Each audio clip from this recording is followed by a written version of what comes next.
بسم اللہ الرحمن الرحیم۔ السلام علیکم ورحمۃ اللہ وبرکاتہ۔ بنی اسرائیل کا ایک قصاب اپنے پڑوسی کی کنیز پر عاشق ہو گیا۔ اتفاق سے ایک دن کنیز کو اس کے مالک نے دوسرے گاؤں کسی کام سے بھیجا۔ قصاب کو موقع مل گیا اور وہ بھی اس کنیز کے پیچھے ہو گیا۔ جب وہ جنگل سے گزری تو اچانک قصاب نے سامنے آ کر اسے پکڑ لیا اور اسے گناہ پر آمادہ کرنے لگا۔ جب اس کنیز نے دیکھا کہ اس قصاب کی نیت خراب ہے تو اس نے کہا، اے نوجوان، تو اس گناہ میں نہ پڑ۔ حقیقت یہ ہے کہ جتنا تو مجھ سے محبت کرتا ہے اس سے کہیں زیادہ میں تیری محبت میں گرفتار ہوں، لیکن مجھے اپنے مالک حقیقی اللہ عز و جل کا خوف اس گناہ کے ارتکاب سے روک رہا ہے۔ اس نیک سیرت اور خوف خدا عز و جل رکھنے والی کنیز کی زبان سے نکلے ہوئے یہ الفاظ تاثیر کا تیر بن کر اس قصاب کے دل میں پیوست ہو گئے، اور اس نے کہا، جب تو اللہ تبارک و تعالی عز و جل سے اس قدر ڈر رہی ہے تو میں اپنے پاک عز و جل سے کیوں نہ ڈروں۔ میں بھی اللہ تبارک و تعالی عز و جل بھی تو اسی مالک عز و جل کا بندہ ہوں، میں بھی اللہ تبارک و تعالی کا بندہ ہوں، جا تم بے خوف ہو کر چلی جا۔ اتنا کہنے کے بعد اس قصاب نے اپنے گناہوں سے سچی توبہ کی اور واپس پلٹ گیا۔ راستے میں اسے شدید پیاس محسوس ہوئی، لیکن اس ویران جنگل میں کہیں پانی کا دور دور تک کوئی نام و نشان نہ تھا۔ قریب تھا کہ گرمی اور پیاس کی شدت سے اس کا دم نکل جائے۔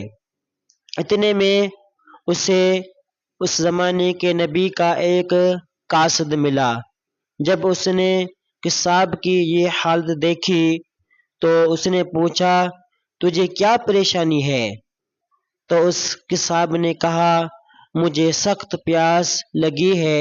یہ سن کر قاصد نے کہا، ہم دونوں مل کر دعا کرتے ہیں کہ اللہ عز و جل ہم پر اپنی رحمت کا بادل بھیجے اور ہمیں سیراب کریں، یہاں تک کہ ہم اپنی بستی میں داخل ہو جائیں۔ قصاب نے جب یہ سنا تو کہنے لگا، میرے پاس تو کوئی ایسا نیک عمل نہیں جس کا وسیلہ دے کر دعا کر سکوں۔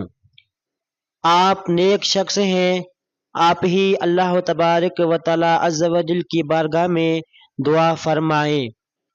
اس قاصد نے کہا، ٹھیک ہے، میں دعا کرتا ہوں اور تم آمین کہنا۔ پھر قاصد نے دعا کرنا شروع کی اور وہ قصاب آمین کہتا رہا۔ تھوڑی ہی دیر میں بادل کے ایک ٹکڑے نے ان دونوں کو ڈھانپ لیا اور وہ بادل کا ٹکڑا ان پر سایہ فگن ہو کر ان کے ساتھ ساتھ چلتا رہا۔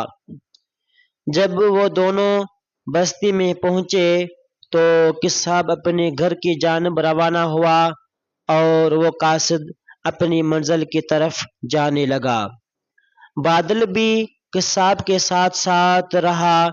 جب اس قاصد نے یہ ماجرا دیکھا تو قصاب کو بلایا اور کہنے لگا، تم نے تو کہا تھا کہ میرے پاس کوئی نیکی نہیں اور تم نے دعا کرنے سے انکار کر دیا تھا، پھر میں نے دعا کی اور تم آمین کہتے رہے، لیکن اب حال یہ ہے کہ بادل تمہارے ساتھ ہو گیا ہے اور تمہارے سر پر سایہ فگن ہے۔